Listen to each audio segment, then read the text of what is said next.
Homework क्या दिया था दैनिक जीवन में पीएच का पहला क्या है पॉइंट पाचन की प्रक्रिया और पीएच है ना पीएच का मान पीएच का फुल फॉर्म बताया था याद है पहला पॉइंट क्या है पाचन की प्रक्रिया और पीएच वो पीएच मतलब हमको पता है कि यदि पीएच का मान कम है तो अम्ल होता है कि क्षारीय होता है अम्ल होता है ना तो पाचन की क्रिया में पीएच का क्या महत्व है जिससे देखो यदि पाचन सही ढंग से ना हो तो एसिडिटी बन जाती है होता है कि नहीं होता है तो पेट में है ना जलन होता है दर्द होता है कि नहीं होता है तो किस वजह से होता है अम्ल की मात्रा मतलब पीएच का मान क्या हो जाता है बहुत अधिक नहीं कम होगा तब तो अम्ल बनेगा तो पीएच का मान क्या हो जाता है तो पीएच का मान क्या हो जाता है पीएच का मान कम होगा तभी तो क्या होगा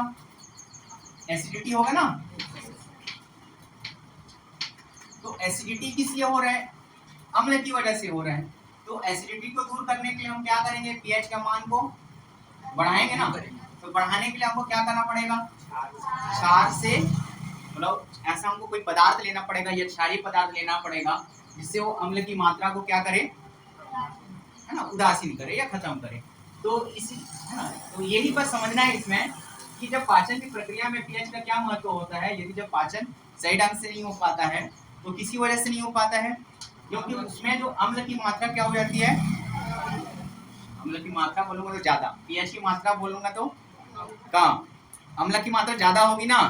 और पीएच का मात्रा बोलूंगा तो है ना हो जाती है तब पीएच का मान को है ना संतुलित करने के लिए या उदासीन बनाने के लिए है ना हम कुछ क्षारीय पदार्थ क्या करते हैं का उपयोग करते हैं इसको दूर करने के लिए जो हो रहा है एसिडिटी वगैरह है ना तो उसको दूर करने के लिए हम क्या करते हैं क्षारीय पदार्थों का उपयोग किया जाता है ये हो गया दूसरा क्या है रक्त का पीएच रक्त का पीएच तो रक्त का पीएच ये याद रखना पूछा जाता है ना शुद्ध रक्त का पीएच मान कितना होता है बोलने से है ना 5.6 से 6.8 है ये याद रखना है ना 6.8 से तो शुद्ध रक्त का पीएच मान कितना होता है बोलने से अब यदि रक्त का जो पीएच मान है देखो जब हम सांस लेते हैं तो कैसे सांस लेते हैं रक्त संवहन की वजह से लेते हैं ठीक है तो यदि इसका जो मान है ना रक्त का पीएच मान यदि 6.8 से कम हो जाता है कम होगा मतलब अम्लीय होगा कि क्षारीय होगा तो अम्लीय हो जाएगा है ना तो उस कंडीशन में क्या होता है जो हम सांस लेते हैं रक्त में जो हीमोग्लोबिन एक पाया जाता है पदार्थ उसकी आकृति क्या होती है बदलने लगती है जिसकी वजह से हमको सांस लेने में क्या होती है थोड़ा तकलीफ होती है तो हमको पीएच स्तर को इससे कम नहीं करना है क्योंकि नहीं करना है क्योंकि हमको सांस लेने में कोई तकलीफ ना हो तो ये पॉइंट याद रखना है कि रक्त का पीएच मान कहां से कहां तक होता है 6.8 से 7.8 है ना इसमें क्या परेशानी होती है बोलने से श्वसन अभिक्रिया में परेशानी होती है यदि इसका मान इससे कम हो जाएगा ठीक है हो गया दूसरा पॉइंट ऐसे याद रखना है पूरा थ्योरी को नहीं याद रखना है तीसरा है लार का पीएच लार तो जानते हो नहीं जानते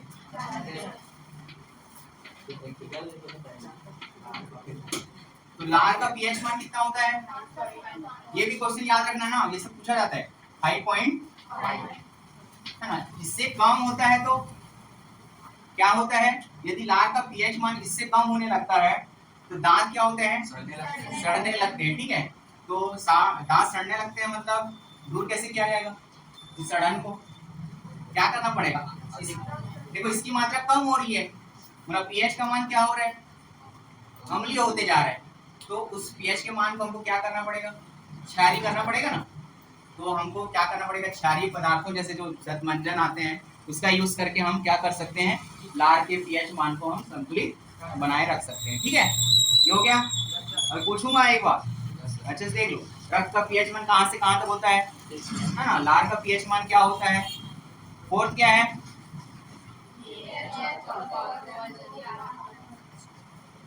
पीएच और पौधों और जंतुओं की आत्मरक्षा। तो पीएच में वह पौधे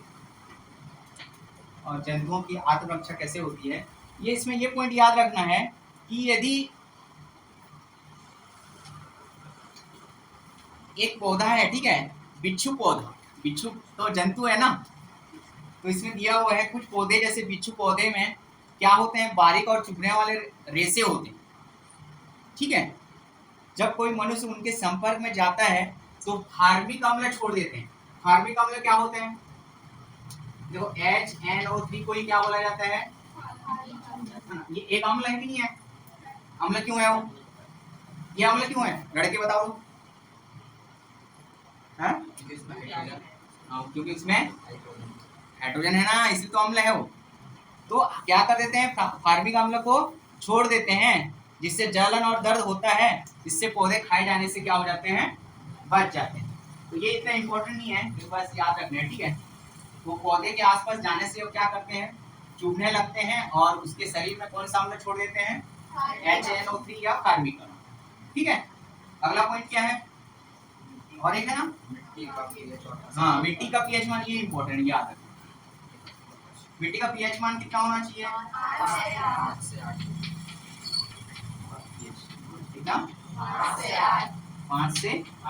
इससे कम या इससे ज्यादा होने से उस मिट्टी में क्या होगा, उपजाऊ होने में, उपजाऊ के लिए क्या हो जाएगा, कमी हो जाएगी। तो इसकी जो संतुलन बनाए रखने के लिए क्या किया जाता है, खेतों में चुना या राख वगैरह डाली जाती है, या खाद्य वगैरह क्या किया जाता है, डाला जाता है, ठीक है। और एक चीज ये याद रखना है ना, जब मिट्टी अम्लीय होती है तो उसका रंग किस प्रकार का होता है, नीला रंग का, और जब मिट्टी क्षारीय होती है तो उसका रंग किस प्रकार का रहेगा, हल्का गुलाबी रंग का, ठीक है। 5 पॉइंट समझ में आया, आ गया, सब याद भी हो गया। चलो अब मैं पूछूंगा ना, और ये लास्ट टॉपिक, इसके बाद चैप्टर कंप्लीट हो जाएगा, ठीक है। किसी को डाउट इसमें नहीं है ना, बात मत बोलना। अगला एक अम्ल वर्षा, ये भी इम्पोर्टेंट है। बाकी हमने लवण वगैरह पढ़ लिया है ना, इसलिए नहीं बता रहा हूँ। इसके बाद लवण है, लवण तो पढ़ा है कि नहीं पढ़ा है, लवण कैसे बनता है, हाँ, लवण कैसे बनता है, कल बताया था ना, अम्ल और क्षारक आपस में अभिक्रिया करके लवण बनाते हैं, ये बताया था ना। तो अगला हेडिंग देखेंगे अम्ल वर्षा। अम्ल वर्षा ये इंपॉर्टेंट क्वेश्चन पूछा जाता है, अम्ल वर्षा किसे कहते हैं, या अम्ल वर्षा क्यों होता है, कारण बताइए। क्वेश्चन कैसे आएगा, क्वेश्चन कैसे आएगा, अम्ल वर्षा किसे कहते हैं या उसका कारण को बताइए, तो क्वेश्चन बनेगा, ठीक है। तो अम्ल वर्षा किसे कहेंगे, जो जैसे जो साधारणतः वर्षा होती है उसमें है ना, पीएच मान कितना होता है, 7 होता है, ठीक है। जो हम बारिश होती है ना, वर्षा के जल का पीएच मान कितना होता है, 7 होता है।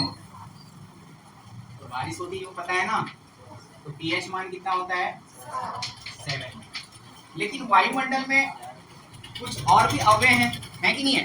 जैसे हमारे वायुमंडल में कार्बन है, नाइट्रोजन है, सल्फर है कि नहीं है, तो उनकी वजह से ये जो पीएच मान में क्या हो जाता है, कमी हो जाती है। तो यदि उसके पीएच मान में कितना कमी हो जाती है तो उसको हम लोग वर्षा बोला जाता है। पीएच मान में कमी कितना, पीएच मान में कमी 5.6, तब इस वर्षा को क्या बोला जाता है, अम्ल वर्षा। तो अम्ल वर्षा किसे कहते हैं बोलने से ये लिख लेना है ना, सामान्यतः वर्षा जल में पीएच का मान 7 होता है, लेकिन वायुमंडल में उपस्थित अवयवों के कारण इसका पीएच मान में कमी कितना हो जाता है, 5.6। तो इसको हम क्या बोलते हैं, अम्ल वर्षा। अब अम्ल वर्षा का कारण क्यों होता है इसको हम देख लेंगे, उसको हम है ना अभिक्रिया द्वारा अम्ल वर्षा का कारण।